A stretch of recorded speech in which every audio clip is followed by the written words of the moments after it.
New Thought Media Network proudly presents a weekly exploration of various spiritual practices with renowned spiritual authors, coaches, teachers, and Dr. Tracy Brown, RScP.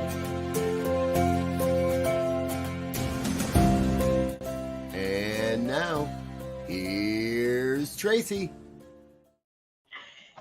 Hey everybody, how are you today? Welcome to Poetry, Prayer, and Practice, where every Tuesday at noon Mountain Time, we come together and we talk about poetry, prayer, and practice. Poetry. What kind of poetry inspires you and connects you with your spiritual truth? Or maybe you like to write poetry as part of your own spiritual practice. So poetry, prayer, we get to dive into how do we use prayer? Why do we use prayer? How do we make our prayers work even better? And then all spiritual practices, especially the ones that don't get featured so much, or stories from people about how they use spiritual practice in order to magnify their life or manifest the things that they want to experience in their life. My name is Tracy Brown, and the reason that we focus on those three things is because those are three parts of my life that are super, super important to me.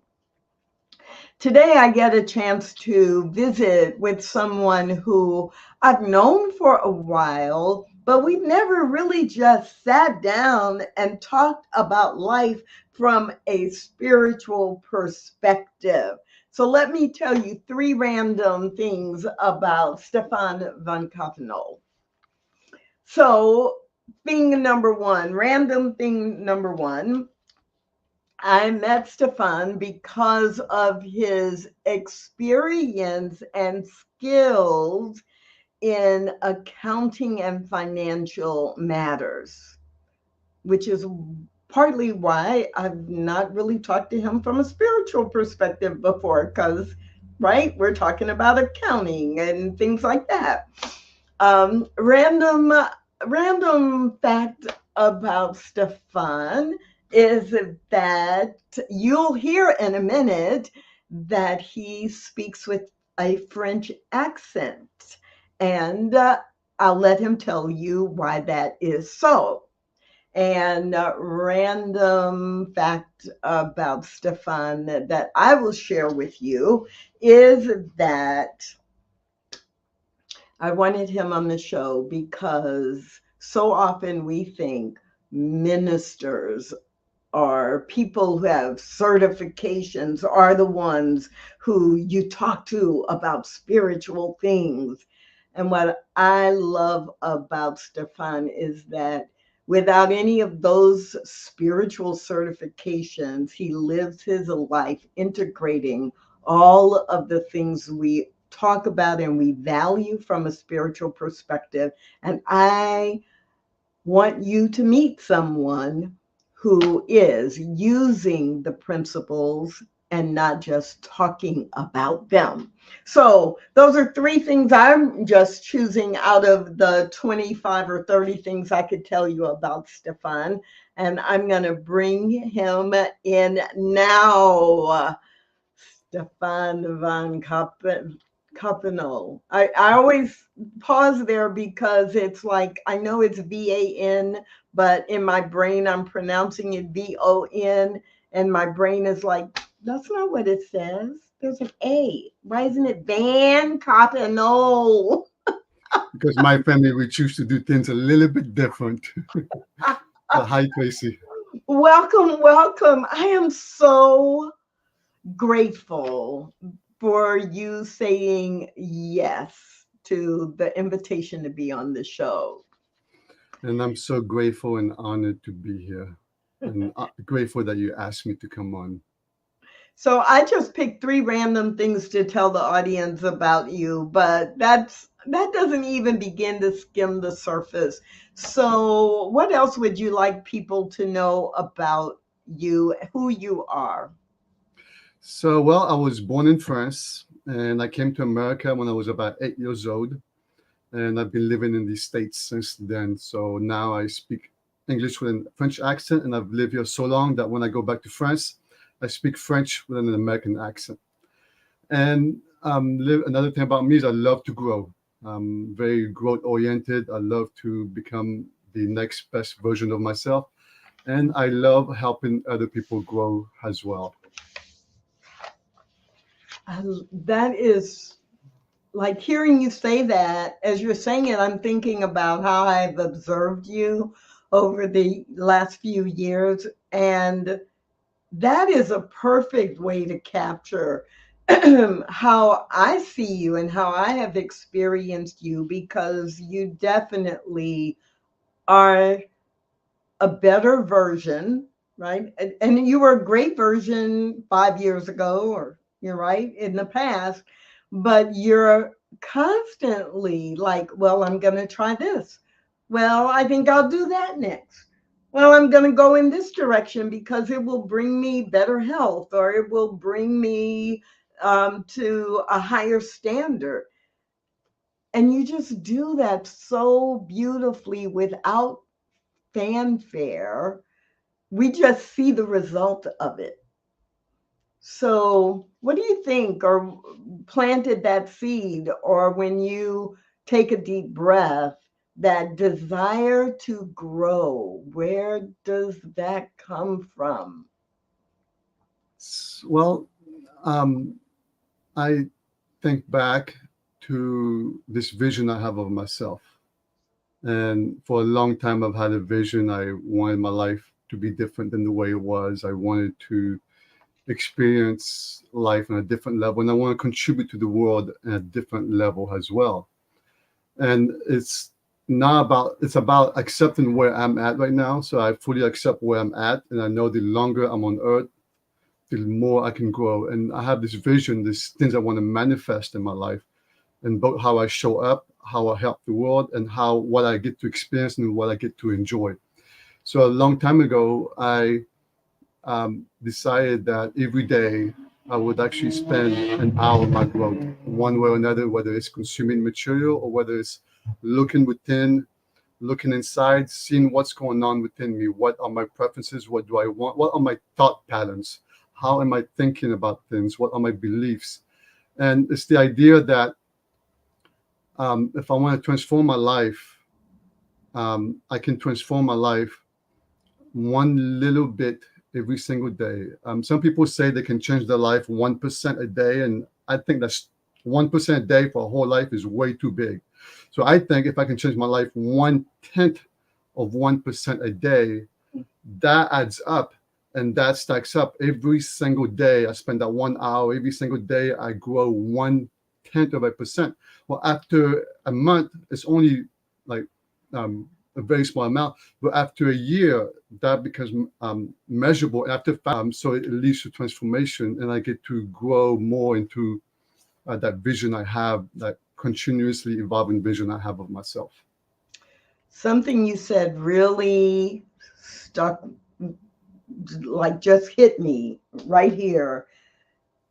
You talked about wanting to manifest something different, wanting to change your life. And then you made a reference to always getting better. And what hit me was that so often when we hear people saying they want to change their life, they're saying it from the perspective of, my life is a mess. Everything is wrong. I have experienced a failure, or I have all these problems, and people wait until they feel broken or beaten down to change their life. And you're doing that from the perspective of, no, my life is good, and what's next? What's Ex- next? yeah, exactly. And there was a place where I was. There was a time when I was in that place where everything was broken, and but at the same time, I came to that understanding. What helped me is I'm not trying to fix what's broken. I accept where I'm at, and I want to get better. And now I'm in a place where life is really good. I get to experience a lot of great things. Sometimes I still have moments where life sucks, like every human beings, but life overall is great. And I get to live that life that I dreamed of several years ago. And and I'm gonna keep going. My idea is that on my last day on earth, hopefully as a very old person, I'll still keep going. I'll still do the next iteration to grow. Yeah. So I don't think you may not have ever heard my Uncle Paul's story. I have an uncle whose name is Paul, and when he was 89, he had been retired for 20 years, about, or maybe a little more.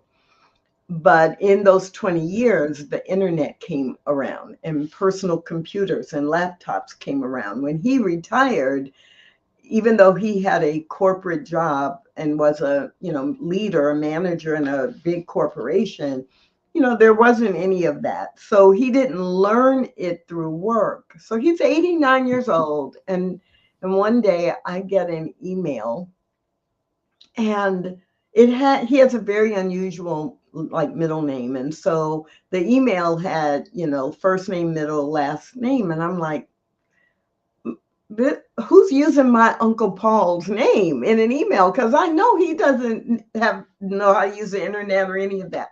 And I open it up and it said, surprise, I bet you never expected to get an email from me. And it was this continuous improvement and this continuous growth mindset where he basically, I called him then and he said, well, I just got tired of everywhere you look, people are talking about the internet, and everywhere you go, people are asking you, do you have an email address? And I just figured I would learn. And so he, right, following or modeling what you just said, he would just read a little bit, and 3 times a week he found a senior citizen rec center that had a program for seniors. And within a few months, they had given him an email address, an account, all of that. And for him, it was, I want to be part of this world, and I want to be better than I was 10 years ago. And so that means I have to learn some stuff. I love And that. yeah, so I always, we have the cliche, you're never too old to learn. And we say we're committed to lifelong learning. And even in the spiritual communities, we talk about the nature of spirit is always expanding and always evolving. So why is it that many of us, we just get comfortable? Life is pretty good. I'll just keep doing the same thing over and over and over. So that is why I think I notice how many things you have improved. And it's not, improve is a funny word, that you've grown. So I'll go back to your word, your commitment to growth. And I love what your uncle did.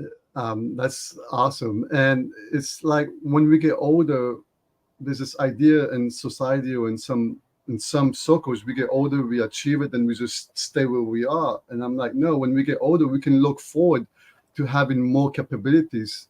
As at my age, I can do more than I could when I'm younger. And when I continue to get older, there's other possibilities opening up to me that I'm not able to do right now, but I will be able to do because I've grown. And that's exciting. That's something to look forward to. So we're talking about that in terms of the result, right? Mm-hmm. The outcome, right? This is what your life reflects. And you did talk about the intention. So if we go to the teaching symbol within Science of Mind, you set the intention that you will have continuous growth and that you will improve a little bit. You will commit to that an hour a day, which is your action, so that the outcome is, the new next version of Stephan. So what is it what spiritual practices do you use that support that intention? So one of them, I have a number of practices, but one of them, the very first thing I do when I wake up is I write 10 things down that I'm grateful for. I want to start my day with what's great about my life, what's great about the world, what's great that happened yesterday, what are things that I'm grateful for that happened yesterday. So I take out my phone and I don't look at anything. I just take out my phone, I open up a notepad, and I write down 10 things I'm grateful for. And I started doing that a long time ago because I realized I'm waking up grumpy. And why am I waking up grumpy? Because I'm thinking about all the bad stuff going on. But no, so now I think 8-10 years since then, I get to be grateful for what's going on in my life and what the universe is providing, what the world is providing. Yeah. And So go ahead. yeah, and gratitude. I mean, having an attitude of gratitude is so important for living a life and appreciating what we do have right now, and also inviting more of what we do appreciate into our life by recognizing it. And gratitude means so much, and we're in the practice of that. And so everybody I know who really has a regular practice, whether it's a gratitude list or, whether it's in the morning or whether it's at night, but they have a regular practice, it shows. It shows when things go wrong or there's a little discomfort. It's like, no, you have something else that's actually your foundation. So I am curious. I've never asked you this directly, I don't think. A few years ago, I think, from my perspective, my impression or perception is that you started running when you had not labeled yourself as a runner before.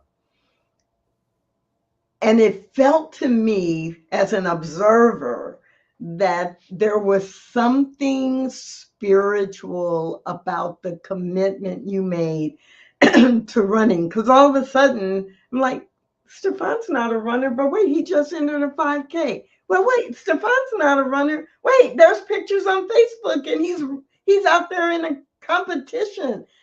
Like, was that just about your physical health, or was there something spiritual related to that? It's a great question. I consciously chose to stop running. I um, I had to grow to be a runner. I was not a runner. I didn't consider myself a runner, and I remember trying for a year to practice running. I had done a lifestyle change, and my goal in January of that year was to run a 5K by December of that year, and I would go out there and I would practice, and I never got far. And it was November that I wanted to run my 5K, and I'm realizing I am no closer to running a 5K. And I went ahead and did the 5K. I walked most of it, and I had to make an identity shift.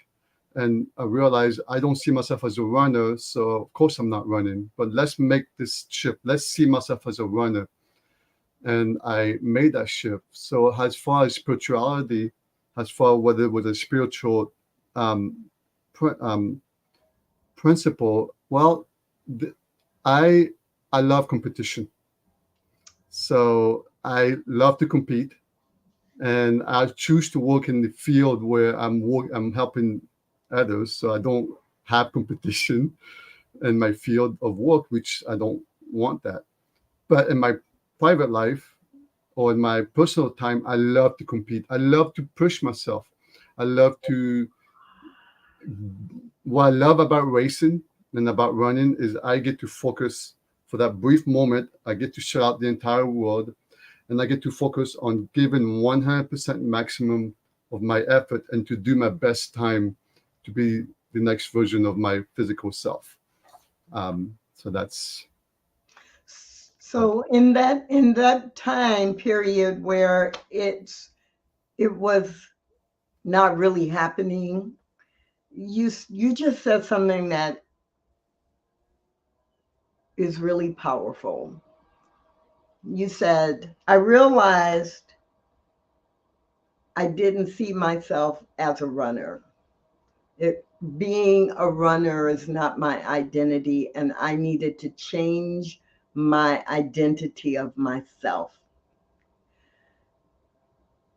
And from a spiritual perspective, right, we talk so much about the I am. How do you complete the sentence, I am? Because whatever you say after that is really who you become or how you show up in the world. And so I didn't think of myself as a runner to I am a runner and I run races. I enter and I run. That is who I am. So there was the, and clearly there was a shift because for a while there I was, it seemed like every weekend, I'm sure it wasn't, but for a while there it seemed like every weekend you had entered another race. And often, you were placing well or you were improving on your own time. And so for me, even though that's like physical, it feels like there was some spiritual grounding to the managing and change and manifesting the identity that you were choosing for yourself. yeah, yeah, absolutely. And I when I chose the identity, it was also I'm an athlete, so an athlete competes, and so I download some apps to regarding for running, like keeping track of my time and some conversion. And I set up on my phone a little um, folder for them, athlete. So that way I would remind myself every time I look at my phone that I am an athlete. And I also joined in Dallas, I joined a couple of racing clubs where they meet once a month. And at first I'm like, who am I to join this club? These are like fast people. I'm not one of them. But I knew that if I started hanging out and going to this racing club of people racing, then I would eventually, through osmosis, I'd become one of them. And I remember buying one of their shirts, one of the club shirts that says, the name of the shirt, and then I would start wearing that on my training runs. And the first few times, it's like, who am I to wear this racing shirt? But as I did it, that became a part of who I am. And it's part of that growth. We talked about earlier. Is who that vision of myself is someone who races. That's the next level of who I am, and that's who I became. I actually ended up. And you may have felt that I was racing every weekend because I did. In those years I was living in Dallas, I did race in about 60 different races. So that does, and that would of course In a very short time, it's like yes. from no racing to wait. When does he work? Like he's racing on Facebook all the time. But you just described what we teach, really. So, what we teach from a spiritual perspective is one, you do identify, who do you claim yourself to be, or what is the vision of how you want your life to be? And then you can't keep doing life the way you were doing it before because that's not going to give you the new result. And so you have to do your part, right? Each one of us. So when people join the spiritual community, right, they join so they're around people who are living the teaching, who are role models for, and who can coach and mentor them to integrate whatever that spiritual principle is, like, whatever the religion or the spiritual group is. And so you did that with running. Like, let me surround myself with people. You I really hadn't thought about it until today, but I wrote it down. Use apps. Use apps. We're in the 21st century. Use apps. And I'm really going to be thinking about that after our conversation today. If I'm coaching someone as a practitioner and I'm doing a practitioner session, are there apps that I could be recommending they use? Could they put those apps in a folder on their phone that is labeled to remind them who they say they want to be? I, I'm grateful. Thank you. You just gave me like a whole nother set of tools to put in my toolkit. Yeah. Wonderful. So what are you working on now? Like you're always, according to you, you always have a goal. You're always wanting to grow. What are you growing into now? So one thing I'm going into now is being a writer and being a speaker. So I've been writing a book. The last several years, I've been writing my stories down. So it's a book that has a collection of my stories. And even when I started writing my stories down in 2019. I'm not a writer. I'm like, that was not part of my identity. But I've always known I wanted to write a book, and there was always someday I'm going to write a book.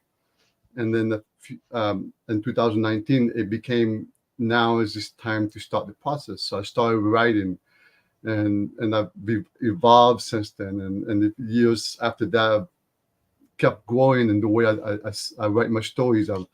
I've done multiple drafts. I've started sharing my stories this year.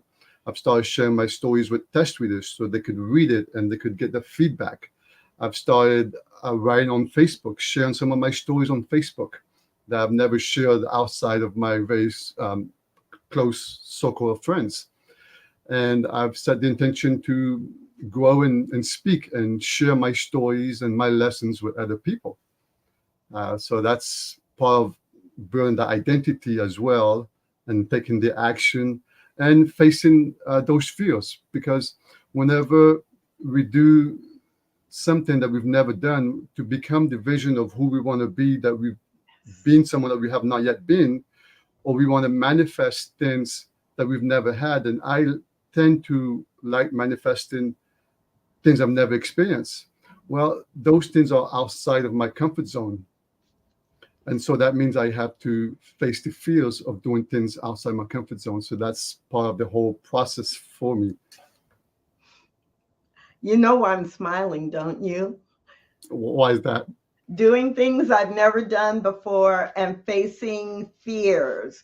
While I was trying to focus on what you were saying about writing and speaking, as soon as you said, I had to face my fears if I'm going to do something I've never done before. And all I could think about is you jumping out of a perfectly fine, perfectly functioning plane. So maybe that wasn't scary for you. Maybe it's It was.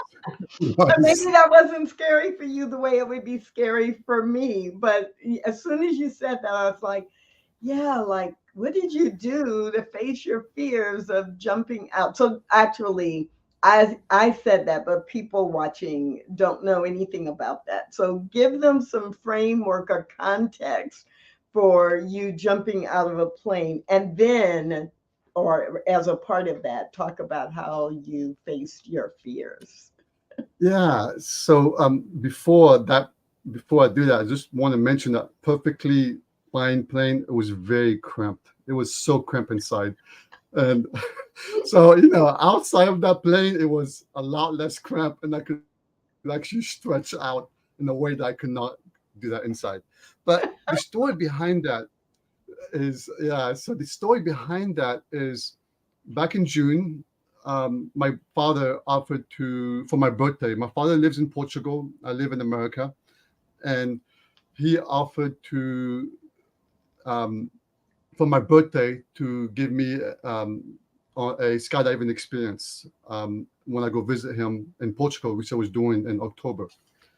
And I thought about it, and I have this belief that what I fear, I must do, because if there's something that I fear of doing, then I know that me doing it is going to help me grow. And I know there's a part of me that desires it. If I fear it, then there's a part of me that desires it, because I don't fear doing things that unless I have a desire. So he offered that to me, and I thought, oh, that would be kind of a cool thing to do. It's always been in the back of my mind to always do it one day, but I never took any action toward it. But when he told me about it, and I woke up that next day, and then I would wake up in the middle of the morning, even if it was 4 months out. I'd be, me skydiving? No, I can't do that. I would wake up in the middle of the night afraid of skydiving, even though it would be 4 months from now. And so I told him, I can't commit to it. I'm not going to commit. I didn't want to spend 4 months terrified of jumping out. So I told him, once I'm in Portugal, I will make a decision whether I would take your birthday gift or not. And what I realized is, as I was processing that back in June, is that I'm not so much afraid of death, because statistically speaking, there's a lot more things that are unsafe than jumping out of an airplane. Driving to work, for those who do that, that's more unsafe than jumping out of an airplane. But what I was afraid of is I was afraid of being terrified. I was afraid of jumping out and being terrified the entire moment I'm falling down. I had an experience when I was a teenager of jumping out of a waterfall that was about 9 to 12 yards high, and where you're jumping for a few seconds, and that was terrifying to feel that I'm falling down, and I was scared of that. So there's that. So then in September, I get ready to go to Europe, and I know there's other things coming up in my life that I'm going into that I know I'm feeling fear of. And and to help me for that, I bought me a stone. It's a heart-shaped stone that's called trust. And I felt inspired to buy it when I saw it at a store. And when I was in Europe, so I went to France for a couple of weeks in September before I went to see my father in October in Portugal. So I took that stone with me, and I was affirming the entire time that I trust that I am more capable than what my fears think. And I had that stone in my pocket. I would take pictures of it with the Eiffel Tower and Notre Dame and the castle. And so I kept affirming that. I trust that I am more capable than what my fears think. And when I was finally made it to Portugal, I looked at the videos of other people jumping. And 1 week out, I'm like, okay, I meditated. I'm like, yes, this is what I feel called to do. I'm terrified of it, but this is what I feel called to do. So then on a Saturday, we went to register. I was going to jump on a Sunday. We paid the deposit. And I was surprisingly feeling calm about it. And then that evening, the night before, I'm like, oh my God, what am I doing? How am I going to be able to sleep knowing I'm supposed to jump the next day? So I went into my practice, where I have a practice when I'm facing the fears of doing something, and my battery is low. I just got noticed that my laptop battery is low. So if you would excuse me for a moment, I'm going to make sure that my laptop does not go dead. And so I love this, and I hope you're loving it too. This actual example of, oh, I've got these big, big fears. I recognize the fear. I'm terrified, but I have a spiritual practice that I can use. And then using that step by step methodically and getting right up in the face of the fear and feeling calm until it's like, oh, wait, like I'm really getting ready to do this. Yeah. So I have a practice at night, or whenever I feel the fear, I just allow myself to feel the fear. in the comfort of my own bed and allow myself to experience what was going on. I just allow it to go through me. It takes a little while, and after that, I feel calm. Remind myself of the universal love that I operate, that the universe is a place that I can trust. And I was able to fall asleep. And then I woke up at 5 a.m. I'm jumping today. And then I did that again. And I rested some more. And then we went to the airfield. And so in the airfield, I put a jumpsuit. I took the stone, that little heart-shaped stone with the wood thrust. I put that in my pocket. I put a jumpsuit on over, so it was perfectly safe. We go in the airplane, and it's a cramped, like I mentioned before, it's a very cramped airplane. So there's 11 of us, there's the pilot, there's 5 of us jumping, and we each have our instructor attached to the back of us. And so we go up that airplane, and I'm looking out the window, and we go up and up and up and up, and we're so high. We're supposed to jump at 15,000 feet.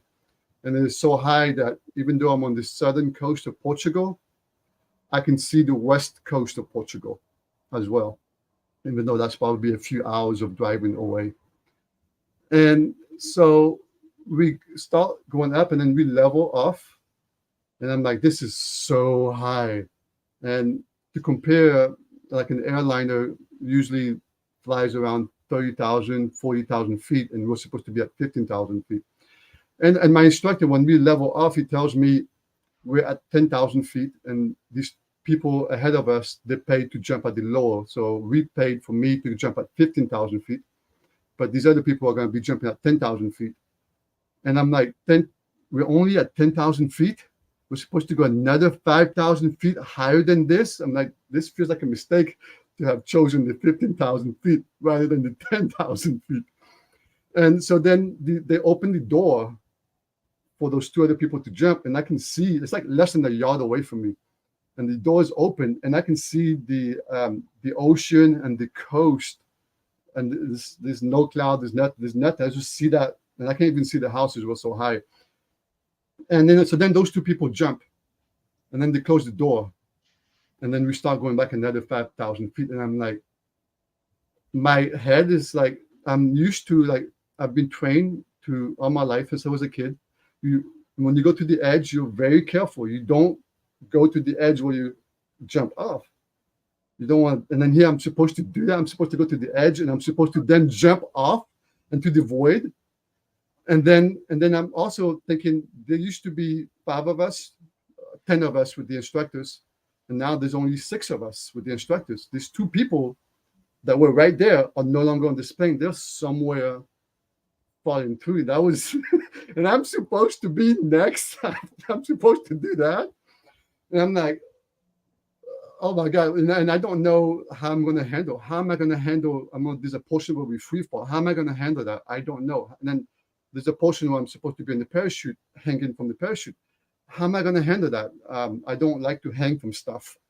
And so then that part, my stomach, it's like so tight. I feel like my stomach dropping, and it's just, and that's where, like, at that moment after I go through that, that's like where all my training of facing my fears come in. Like, it just kicked in. I was like, okay, first of all, remember, I choose to live in a world and a universe that I trust. There's a trust in the universe.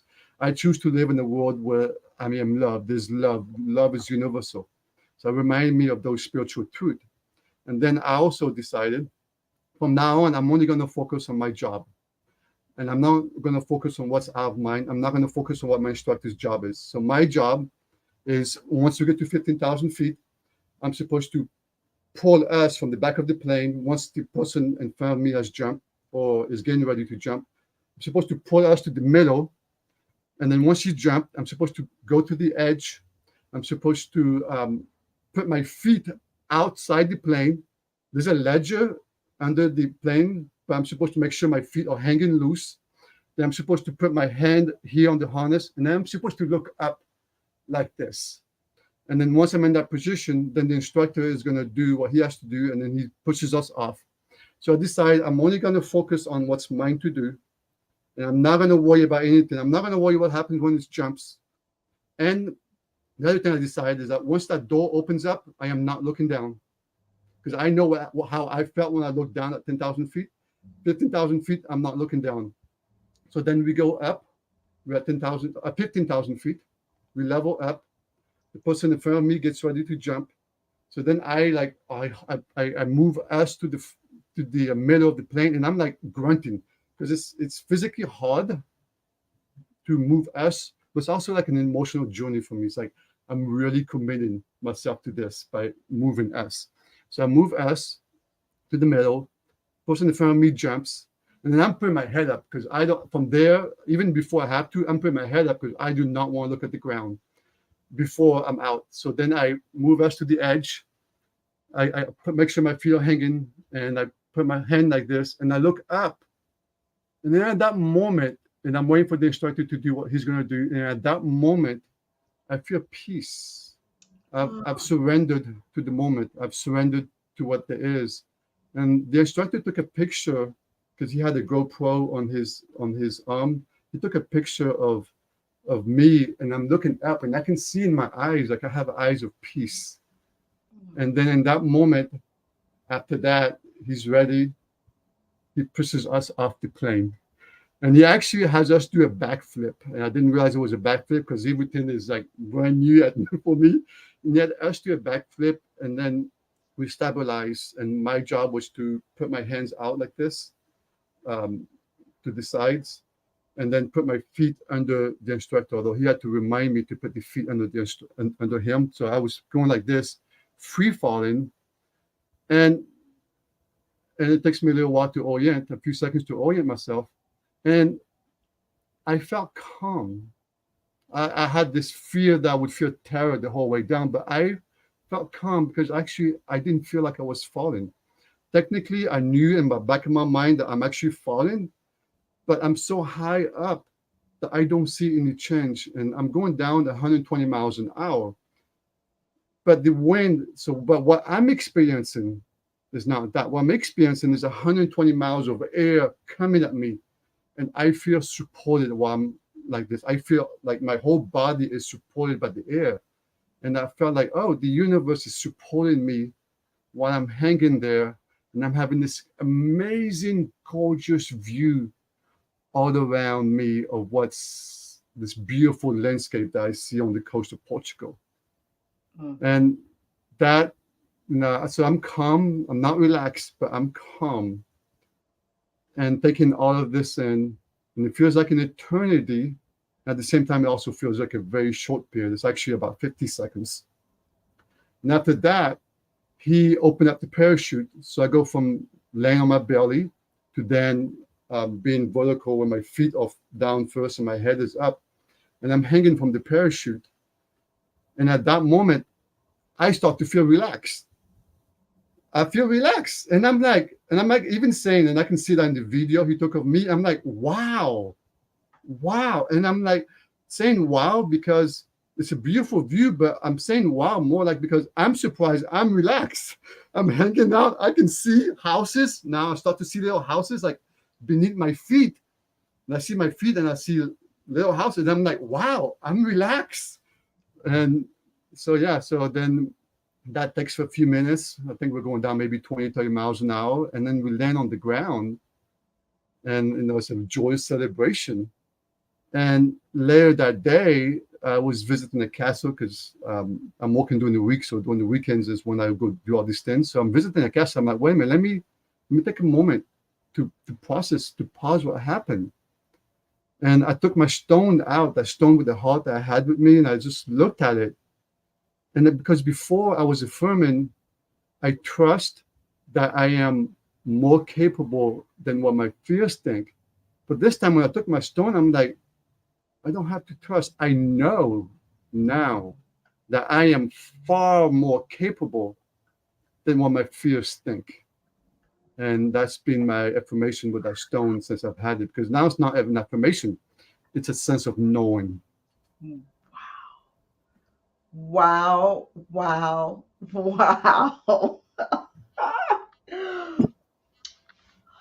That journey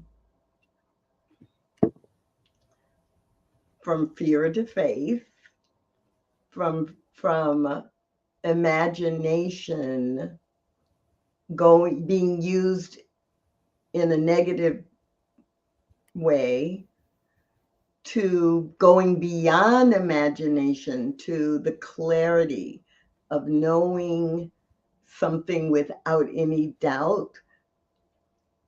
But we have to have experience to do that, right? So I'm glad that I had some different experiences that didn't involve jumping out of a plane to get to that knowing. But at some point, I think we all have to have some experience that is beyond our conscious human belief. And then we do it, or it happens, or we get through it. And then we know without a doubt that we can, right? That spirit and I are one, and I can do these things that I didn't think I could do before. Um, Yeah. yeah. And yeah, absolutely. And there was other experiences that I had before that I could use as a reference point, and hearing other people's experience too, that helped me to be able to do the skydiving, even though I didn't know how I was going to handle it. I didn't know ahead of time how I would do that, but I knew from past experience that there would be some way to figure it out.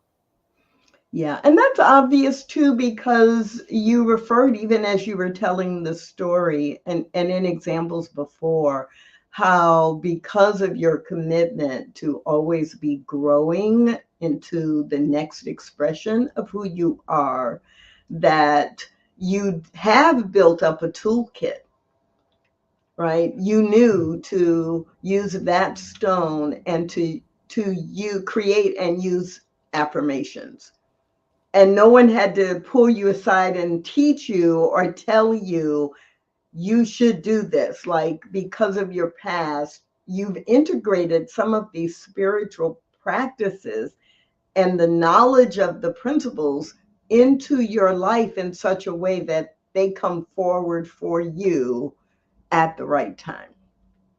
Yeah, absolutely. I mean, and it goes back to one of my daily spiritual practices too.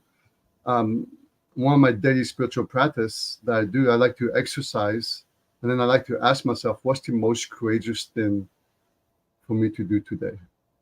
And so I'm facing all these little fears every day, most days, 90-95% of the time, so that I can build up this repertoire of building my courage muscles and building up these tools and practices and moving forward on manifesting those things that I want to manifest that are outside my comfort zone.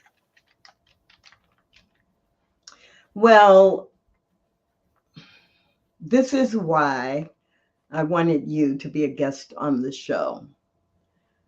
I have just watched you apply what we teach without a lot of fanfare. Like, you don't go around, beating your chest and telling people, hey, look at me, I am a role model. Let me be your mental equivalent. You don't do that. You just quietly move through the world. And then we watch you. Like, wait, you're doing what? Like, you, wait, huh? So I was not totally surprised when I saw a Facebook post saying I'm writing a book. I'm like, well, of course he's writing a book. He's never written a book before, but it's going to be a really good book. I can't wait to buy it. So, so what can you say about the book? 2024, maybe we'll see the book that you started working toward in 2019. Thank you for those wonderful, kind words. I'm aiming to publish it in 2024.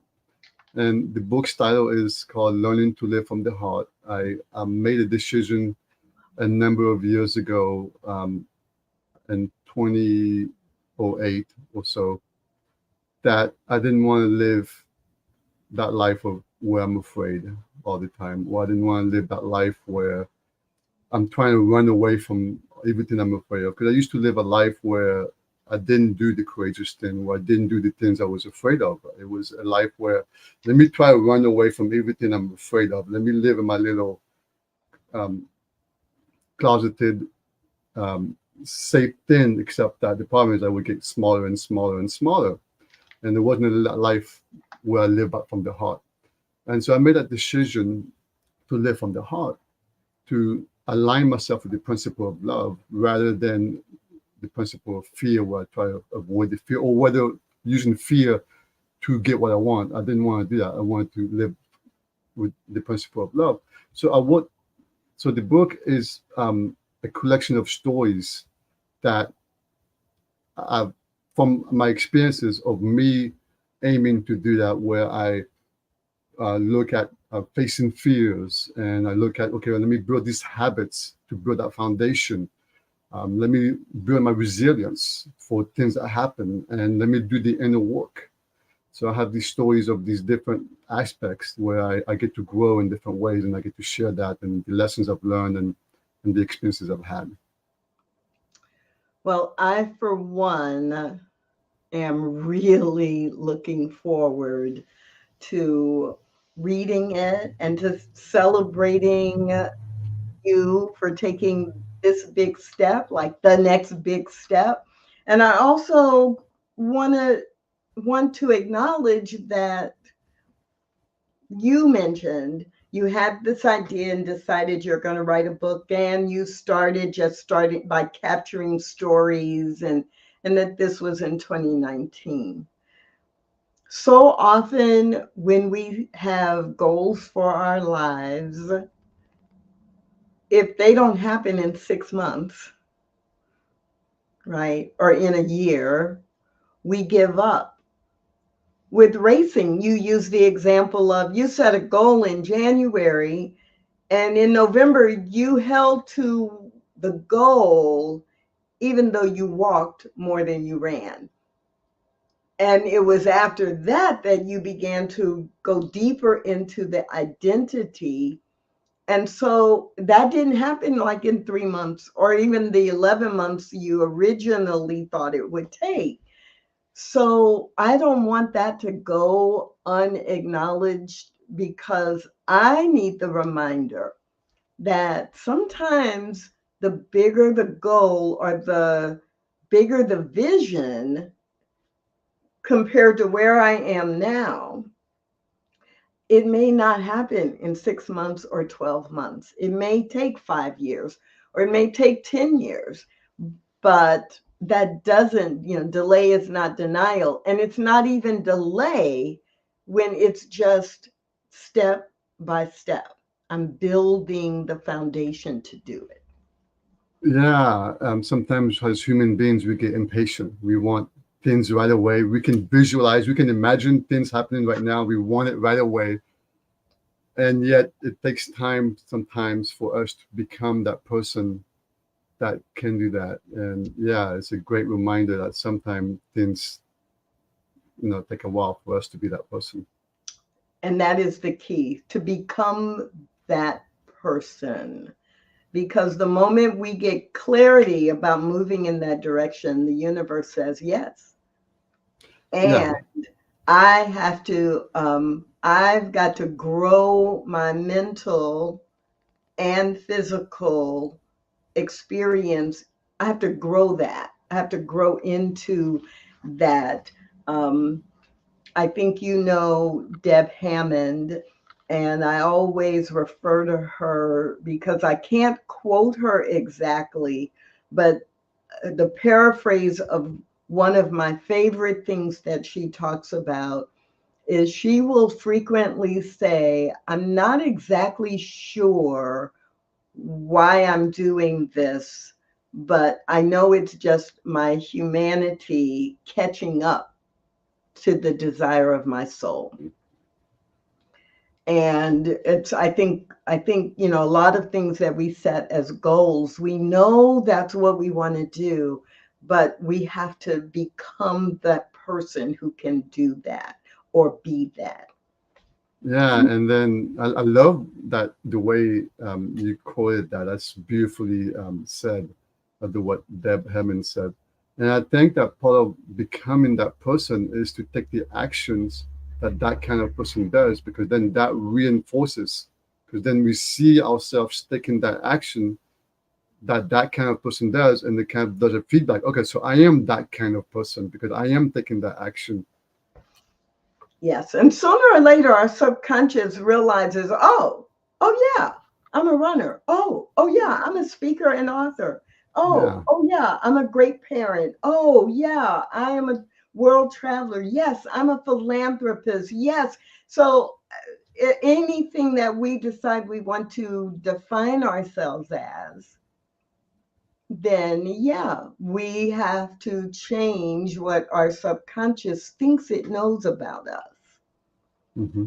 until it is so congruent that our subconscious is just like, oh yeah, I'm a runner. I run 5Ks. When's the next one? Well, is there one in this town? Oh, I want to go visit my friend here. Let's see when there's a 5K there, right?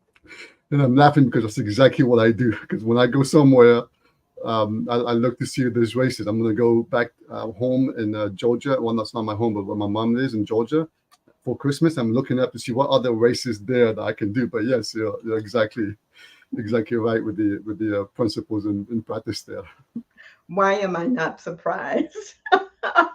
Well, I'm looking at the clock. Our time is completely up.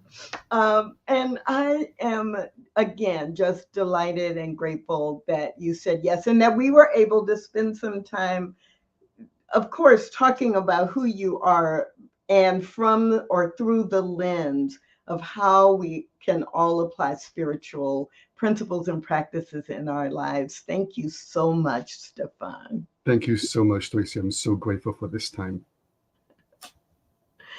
So everybody, I just want to remind you that Poetry, Prayer, and Practice is on Tuesdays at noon Mountain Time. But if you can't watch live, you can always go to the New Thought Media Network on Facebook or on YouTube, and you can watch the replay. My name is Tracy Brown. I'm so delighted to bring you this show, and I hope to see you again next week or really soon. Bye for now.